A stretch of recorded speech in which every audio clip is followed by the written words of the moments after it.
ग्वाल वालों से भी मिले, सबसे मिले। मैं संक्षिप्त कह रहा हूं, अपने बच्चों को समझा रहे हैं भगवान, बेटा इंसान के बिगड़ने के 4 कारण होते हैं, ध्यान से सुनना।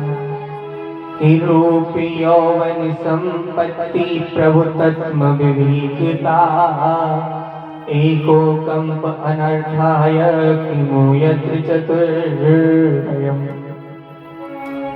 इंसान 4 वजह से बिगड़ सकता है भगवान से। पहला, रूपवान होगा। किसी के पास सुंदर रूप है, विवेक नहीं, बुद्धि कम ही, समझदारी से काम नहीं लेता, तो उसका रूप ही उसके विनाश का कारण बन सकता है। यौवन। दूसरा कहा युवावस्था का होना। युवा अवस्था जब आती है ना, तो काला हो गोरा हो सबके विचलित होने के आसार होते हैं। अगर ऐसे समय पर विवेक नहीं है, गुरु सानिध्य नहीं है, माता पिता का सानिध्य नहीं है, तो युवा अवस्था अनर्थ कर देंगे। रूप यौवन। तीसरी चीज है संपत्ति। भैया जिनके पास ज्यादा धन होता है ना, पैसा ज्यादा होता है, ऐसा व्यक्ति अभिमान के कारण अपने पतन का कारण बन सकता है। धनवान को भी चाहिए कि गुरुओं का आश्रय करे, ज्यादा से ज्यादा संतों का समागम करे, जिससे कि उस धन को सदुपयोग में लगाना आ सके, उसे नियंत्रण में करना आ सके। चौथी चीज सभी ध्यान से सुनेंगे, और ये बात सब पर लागू होती है, नेताओं पर, मंत्रियों पर, संगीत वालों पर, झांकी वालों पर, साउंड वालों पर, व्यासों पर और गुरुओं पर। चौथी चीज रूप यौवन संपत्ति प्रभु तत्व, माने ऊंची गद्दी का मिलना। जो ऊंची गद्दी पर बैठते हैं, ऊंची गद्दी के साथ बैठते हैं, ऐसे व्यक्ति को देखकर हजारों लोग आकर्षित होते हैं, और वो भी हजारों लोगों में से किसी के प्रति आकर्षित हो सकता है। सामने वाला तुमसे किस दृष्टि से अपने आप को परिचित कराना चाह रहा है, ये आप नहीं जानते, क्योंकि इस गद्दी की महिमा होती है। इस पर चलने वालों के सब भगवान की तरफ पूजे जाते हैं, और जो गद्दी पर बैठने के बाद अपने मंत्र का, अपने गुरु का ध्यान नहीं करते, अपनी गरिमा का ध्यान नहीं करते, तो प्रभु राम रहीम और आसा राम की तरह जेलों में पतन का कारण बन जाता है। बोली गोविंद भगवान की। 4 चीजें बेटा, चारों नाश कराने के लिए एक ही काफी है, और किसी के पास चारों हो तब तो कहना क्या है। भगवान के बेटा बोले हमसे क्यों कह रही हो? बोले तुम सुंदर भी हो, युवा भी हो, संपत्ति की भी कोई कमी नहीं है, और गद्दी भी मिली हुई है क्योंकि तुम युवराज हो। पर तुमने विवेक नहीं, तुम संतों की परीक्षा लेते हो। अरे ना जाने किस रूप में नारायण मिल जाएगा, कौन जाने। बेटा संत त्रिकालदर्शी होते हैं, वो गुरु अपना भजन बनाता है, संत अपनी तपस्या बनाता है, वो ना जाने आपको किस रूप में क्या आशीर्वाद दी जाए वो फलेगा, और कहीं उसकी हृदय दुखी हो गया, उसके हृदय से कुछ गलत निकल गया, तो बेटा मैं भगवान होकर भी तुम्हारी रक्षा नहीं कर सकता। गुरु का संत का हृदय कभी मत सकता, भगवान ने स्पष्ट कह दिया। बच्चों ने ध्यान से नहीं सुना, ये तो ऐसे ही कहते रहते हैं, गलती हो गई। माता पिता गुरु हर की वाणी, विनय विचार करें सुख जाने। गुरु जो कहता है, माता पिता, हरि जो कहता है, शास्त्र जो कहते हैं, उस पर बिना विचारे भी चलोगे तो तुम्हारी हानि हो ही नहीं सकती, लाभ ही लाभ होगा। मैयाओ, भगवान के बच्चे आज खेलते खेलते किसी वन में पहुंच गए, वहां छटे हुए ब्राह्मण बैठे, ध्यान देना। विश्वामित्र असित कण्डवो दुर्वासा भृगु अंगिरा, कश्यपो वामदेवी अत्रि वसिष्ठो नारदा। 9 ब्राह्मण, विश्वामित्र, असित, कण्डव, दुर्वासा, भृगु, अंगिरा कश्यप, वामदेव और अत्रि और साथ में नारद जी, छठे हुए ब्राह्मण हैं। बच्चों को पता नहीं क्या सूझा, छोटी पत्नी है ना दूसरे नंबर की जामवंती, इनका बेटा है शाम बड़ा सुंदर है, उसे जनाना बनाया। जनाना बनाकर ऋषियों के सामने प्रस्तुत कर दिया और कहा बताओ इसकी बेटी होगी या बेटा। और महात्माओं ने आंख बंद करके कहा अरे दुष्टों, अरे ना समझो, तुम कृष्ण के पौत्र के पीठ पर कपड़ा बांधकर आयो, तुम्हें लज्जा नहीं आती? हमारा उपहास करने आए हो, जाओ श्राप देते हैं। इससे एक लोहे का मूसल होगा जो पूरे यदुवंश का विनाश कर देगा। गलती हो गई। जब पेट से कपड़ा हटाया तो उसमें मूसल निकला, लोहे का लघुपिंड निकला, उसे पीस कर उसी समय समुद्र में बहा दिया। किसी एक तिनकी को कोई मछली निगल गई, बाकी सब लहरों से रेत के किनारे पर आ गया। ईर का नाम की घास बना, जिसे आजकल हम और आप ताम की घास कहते हैं। आज भी आज चीड़ देती है। कलयुग के प्रभाव से प्रभाव कम हो गया। जिस समय उत्पन्न हुई थी इतनी शक्ति थी कि जब यदुवंशी आपस में लड़ने लगे तो हथियार समाप्त हो गए। उसी घास को उखाड़ कर एक दूसरे पर मारते तो कोई बल्लम भालों की तरह, तलवारों की तरह काटने लगी। एक एक करके पूरे यदुवंश का विनाश हो गया। 10 पंचावशेषतः 10-20-50 बचे होंगे, बाकी सब स्वधाम को चले गए, क्योंकि जाना था सब देवता थे, किसी न किसी लीला के लिए आए थे। जिस टुकड़े को मछली ने निगला था, इसी जरा नाम की बहेलिया ने अपने बाण की नोक पर सजा लिया। शिकार खेलने गया तो भगवान ध्यान में बैठे, इनकी देवता कह रहे हैं अब आ जाओ, अब तो समय हो गया, अब तो बाहर आ गया।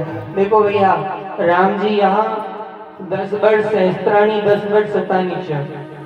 रामचरितमानस में लिखा है 11,000 वर्ष तक धरती पर राम जी ने राज किया।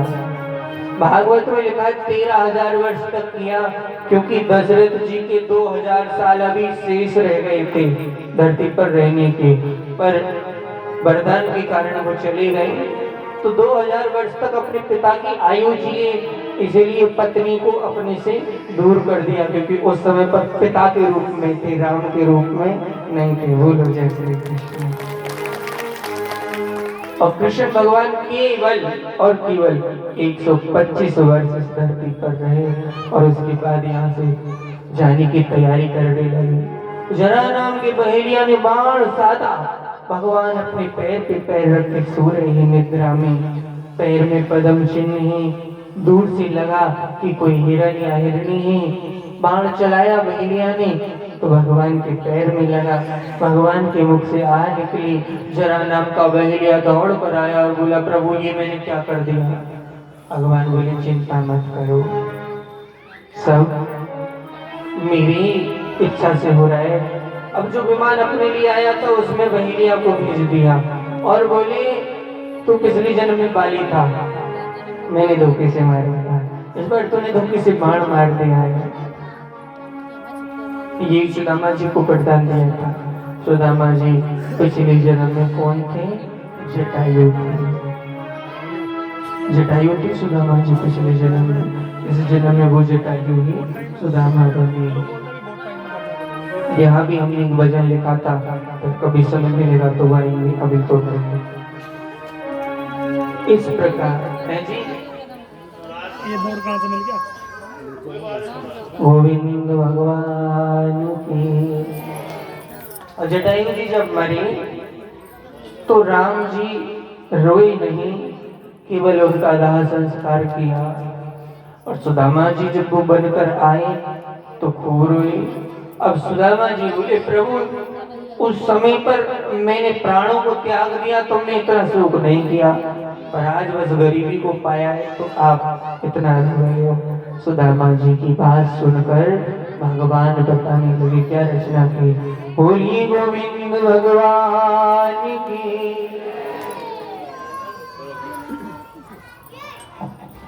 त्रेता में तेरे जख्मों पर कि अगर जटायु रोता में, त्रेता युग में अगर तेरे जख्मों पर मैं रोता, कि त्रेता में तेरे जख्मों पर, और अगर जटायु रोता में,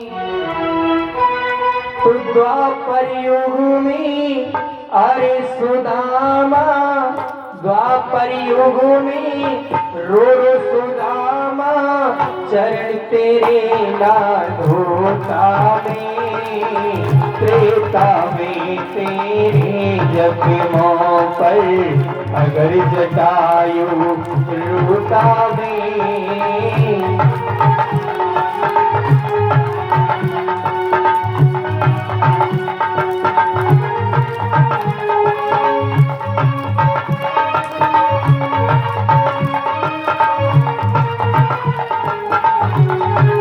और सुदामा जी से कहने लगे, भगवान हो तो आंसू त्रेता में बहाकर, अपना दिल बहलाता में,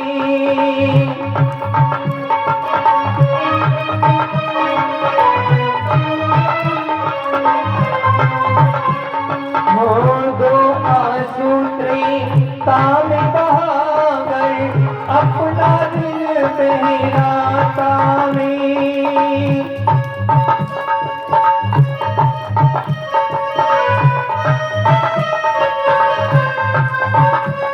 हरि रावण ने जो जख्म दिए, उनको कैसे सहलाता में,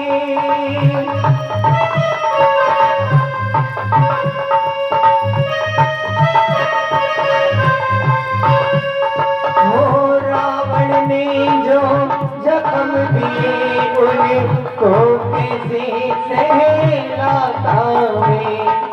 नमक छिड़क तेरे जख्मों पर, अगर पशु को, पक्षी को दफनाया जाता है तो उस पर नमक छिड़क देते हैं हम लोग, इसलिए कि इसकी हड्डी उसी में मिल जाएंगी, धरती में जलाते नहीं है। और भगवान कह रहे हैं, हरि नमक छिड़क तेरे जख्मों पर, बतला क्या कहलाता में, नमक छिड़क तेरे जख्मों पर, बतला क्या कहलाता में।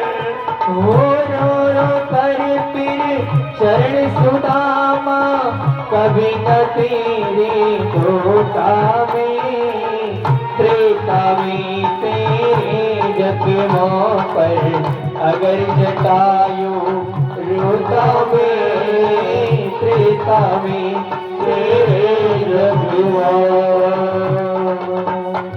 गोविंद भगवान की जय। ठीक है, तुम पक्षी थे, उस जन्म में मैं नमक नहीं डाल सकता था तुम्हारी हड्डियों के ऊपर, पर आज मैंने वो पूरा कर्तव्य यहाँ निभा दिया। मैं इतना रोया हूँ कि शायद मरने पर भी कोई इतना नहीं रोएगा। मैंने अपने आंसुओं से तुम्हारे चरणों को धो दिया। कल्पनाएं जैसी जैसी दास के मन में आती हैं, वैसी वैसी दास लिखता है। आप लोगों का प्रेम है, दूसरों का चुराना नहीं, अपना ही बनाते हैं, अपना ही आप लोगों को सुनाते हैं। अब ये कथा विश्रांति की ओर आ गई है। माताओं, कथा आप सबको जिसको भी अच्छी लगी हो YouTube चैनल के माध्यम से जुड़ना और खूब कथा का प्रचार प्रसार आप लोग करें। प्रार्थना यही करूँगा।